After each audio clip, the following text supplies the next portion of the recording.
Hello everyone, स्वागत है आप सभी का अपने चैनल एजुकेशन साथी पे। तो कैसे हैं आप सभी? उम्मीद करता हूं आप लोग बढ़िया होंगे और अपनी बोर्ड एग्ज़ाम की तैयारी बिल्कुल बेहतरीन तरीके से कर रहे होंगे। तो आज के वीडियो में हम लोग फिजिक्स का एक इम्पोर्टेंट टॉपिक को डिस्कस करने वाले हैं, जो हमारे बोर्ड एग्ज़ाम में 5 नंबरों या फिर कभी कभी 8 नंबरों में भी पूछ लिया जाता है।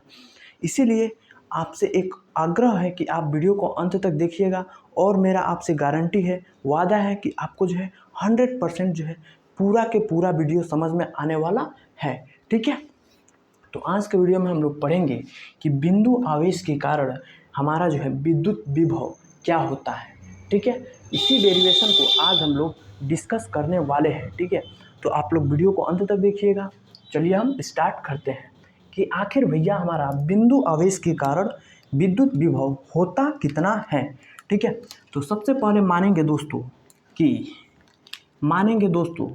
कि यह हमारा क्या है, एक पॉइंट है ओ। ठीक है, और इस बिंदु पे एक आवेश रखा है प्लस का क्यू।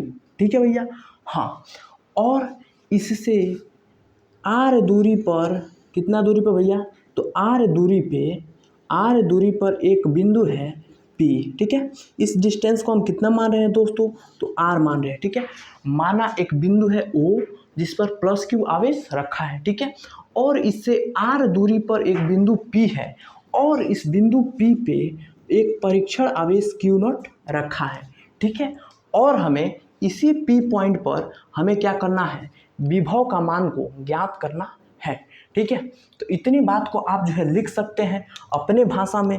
आप जितना हो सके उतना अपनी भाषा में लिखने की कोशिश करिएगा, जिससे क्या होगा दोस्तों, आपको जो है लिखने की शैली में सुधार आएगा और आप बोर्ड एग्जाम में भी इसी वे में लिखेंगे तो आपको पूरे के पूरे मार्क जो है मिलने वाले हैं। ठीक है दोस्तों, चलिए आप इस बात को लिख लीजिएगा। एक बार हम और बता दे रहे हैं कि माना एक बिंदु है ओ जिस पर प्लस क्यू आवेश रखा है। ठीक है, और इससे आर दूरी पर एक बिंदु है पी जिस पर क्यू नॉट आवेश रखा है और इसी पी पॉइंट पर हमें विभव का मान को ज्ञात करना है। ठीक है दोस्तों, इतनी बात को आप अपने मन से लिखने की कोशिश करिएगा। जैसे हम बोल रहे हैं वैसे आप लिख भी सकते हैं खुद, क्योंकि हम इतना धीरा खुद ही बोल रहे हैं। ठीक है, अब देखेंगे क्या देखेंगे, तो चलिए हम देखते हैं। लिखेंगे दोस्तों कि प्लस क्यू आवेश के कारण, ठीक है, इस डेरिवेशन में हम लिखेंगे प्लस क्यू आवेश के कारण, प्लस क्यू आवेश के कारण आवेश क्यू नॉट, नहीं परीक्षण आवेश लिखते हैं, परीक्षण आवेश क्यू नॉट पर लगने वाला बल बराबर। अब आप जानते हैं दोस्तों कि दो आवेशों के बीच कौन सा बल लगता है, कौन सा नियम लगता है, तो कौन सा बल लगता है, कूलाम बल। ठीक है, दो आवेशों के लिए हम क्या लगाते हैं, कूलाम बल। ठीक है, तो प्लस क्यू आवेश के कारण परीक्षण आवेश क्यू नॉट पर लगने वाला बल। ठीक है दोस्तों, आप इस बात को मानिएगा कि हम जो है इसको डेराइव करने का जो मेथड बता रहे हैं आपको पूरे यूट्यूब पे आपको नहीं मिलेगा, ये मेरी गारंटी है, चैलेंज है आपसे, वादा है कि पूरे यूट्यूब पर इस प्रकार का डेरिवेशन नहीं मिलेगा। क्योंकि आप जहाँ भी जाएंगे मेरे भाई इस डेरिवेशन को करने के लिए, तो आपको जो है समाकलन हर जो है टीचर, हर व्यक्ति आपको समाकलन के द्वारा इसको डेराइव कराएंगे। ठीक है, लेकिन हम इसमें समाकलन को जो है टच तक नहीं करेंगे, विदाउट समाकलन इसको बिल्कुल इजी वे में देखिए हम कैसे करते हैं। ठीक है, इसीलिए अगर यह मेथड आपको अच्छा लगेगा तो अपने भाइयों बहनों जो भी आपके साथी हैं उनके पास भी शेयर करिएगा। ठीक है, तो क्या लिखा हमने, प्लस क्यू आवेश के कारण परीक्षण आवेश क्यू नॉट पर लगने वाला बल। ठीक है, तो बल हमारा क्या होगा, लिखेंगे फिर यहीं पे लिख लेते हैं दोस्तों, क्या कि कूलाम के नियम से,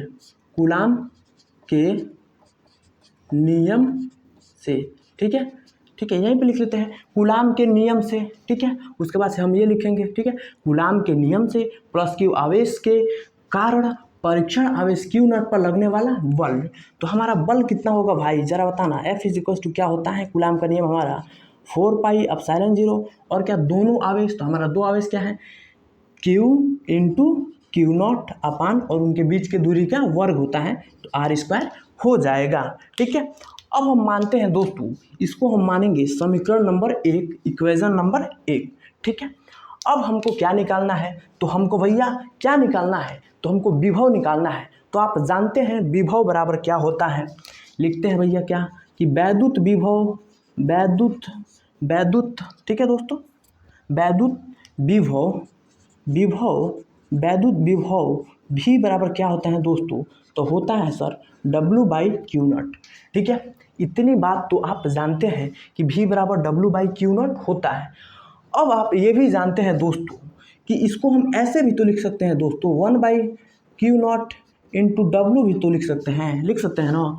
क्या हुआ दोस्तों, ऊपर ऊपर गुणा कराएंगे फिर तो वही हो जाएगा W/Q0। ठीक है, तो ऐसे हम लिख सकते हैं क्योंकि इसमें हम थोड़ा कारनामा करने वाले हैं। अब आप जानते हैं दोस्तों कि कार्य बराबर क्या होता है बल गुणे विस्थापन। क्या होता है भैया, तो बल गुणे विस्थापन क्या होता है, बल गुणे विस्थापन। तो बल हमारा W बराबर क्या हो जाएगा, वर्क बराबर क्या हो जाएगा, बल क्या है F, विस्थापन हमारा कितना है, आवेश को हम कहाँ रखें R दूरी पे, तो विस्थापन हमारा कितना हो जाएगा R हो जाएगा। ठीक है, अब यहाँ पे ध्यान देना दोस्तों, हम W के जगह F इंटू R यहाँ पुट कर सकते हैं, जी बिल्कुल कर सकते हैं। तो देखना क्या हो जाएगा 1/Q0 इंटू और W की जगह हम क्या रख देंगे F इंटू R, तो F इंटू R। ठीक है, अब कहानी खत्म हो गई है इस डेरिवेशन की। अब देखिए कुछ नहीं बचा है इसमें। अब दोस्तों यहाँ हम थोड़ा सा देख लेते हैं, अब इसको हम मान लेंगे समीकरण 2। अब लिखेंगे दोस्तों, क्या लिखेंगे कि समीकरण 1 से समीकरण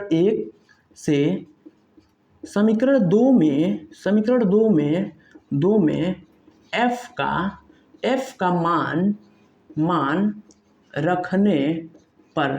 ठीक है दोस्तों, तो रखिए यह हमारा क्या है समीकरण 1, समीकरण 2। तो हमने क्या लिखा समीकरण 1 से f का मान कितना निकला है समीकरण 2 में रखिए।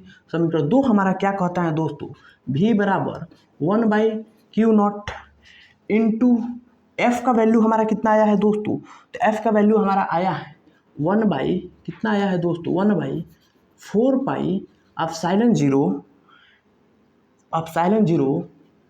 Q0/R²। और भैया पहले से हमारा एक R है, यहाँ गुणा में R हो जाएगा। अब आप ध्यान से देखिए तो आपको क्या पता लगेगा कि इस Q0 से यह Q0 चला जाएगा, जी बिल्कुल चला जाएगा, और एक R से एक R खत्म हो जाएगा। तो V बराबर हमारा कितना आ जाएगा 1/4 पाई एप्सिलॉन 0। ठीक है, और बचा हमारा क्या Q/R। ठीक है दोस्तों, यही हमारा एक प्यारा सा ब्यूटीफुल सा डेरिवेशन आता है 1/4 पाई एप्सिलॉन 0 Q/R। और इसको आप सिंपल ऐसे भी लिख सकते हैं, V बराबर 1/4 पाई एप्सिलॉन 0 को क्या लिखते हैं दोस्तों, तो हम लिखते हैं क्या K, तो K Q/R। यह भी हमारा इसी का एक अलग सा मुखड़ा चेंज कर देते हैं तो रूप आ जाता है। ठीक है, तो यही कहानी है हमारी बिंदु आवेश के कारण विभव हमारा कितना होता है। ठीक है दोस्तों, तो देखा आपने कि हमने कितना इजी वे में इसको जो है सॉल्व कर दिया विदाउट डेरिवेशन। देखिए कितना आसानी से हमने इसको सॉल्व किया है। ठीक है, तो उम्मीद करता हूँ कि आप लोग एग्जाम में इसी तरीका को अपनाइएगा दोस्तों, जिससे यह तरीका दोस्तों हमने इसलिए लाया क्योंकि जो भी मेरे भाई हैं जो बायो से हैं उनको कोई दिक्कत ना हो, क्योंकि बायो वाले जो हमारे दोस्त हैं उनको खास तौर से अवकलन समाकलन में दिक्कत का सामना करना पड़ता है। इसीलिए हमने इस डेरिवेशन को लाया है, क्योंकि इसमें बिना समाकलन छुए आप जो है इस डेरिवेशन को कर सकते हैं। बायो वाले भी हमारे दोस्त कर सकते हैं, ठीक है, और मैथ वाले जो है वो भी कर सकते हैं। ठीक है, तो इसीलिए इसका लाने का मकसद हमारा मेन जो है यही था। ठीक है, बाकी आप बताइएगा कमेंट करके वीडियो कैसा लगा। अगर वीडियो पसंद आया हो तो लाइक कर दीजिएगा और चैनल को दोस्तों सब्सक्राइब कर दीजिएगा दोस्तों, क्योंकि ज़्यादा से ज़्यादा सपोर्ट कीजिए, क्योंकि आप सपोर्ट नहीं करेंगे तो कौन करेगा। ठीक है, इतने गर्मी में हमेशा आपके लिए हम वीडियो लाते रहते हैं, इसीलिए आप क्या करिए चैनल को सब्सक्राइब कीजिएगा और अपने यार साथियों को भी सब्सक्राइब करने को बोलिएगा, वीडियो को शेयर कीजिएगा। ठीक है, बाकी मिलते हैं एक और मज़ेदार टॉपिक, एक और बेहतरीन टॉपिक के साथ। तब तक के लिए आप पढ़ते रहिए, मुस्कुराते रहिए और अपने माता पिता का नाम रोशन करते रहिए और इस भाई को सपोर्ट करते रहिए, चैनल को प्यार मोहब्बत देते रहिए। जय हिंद।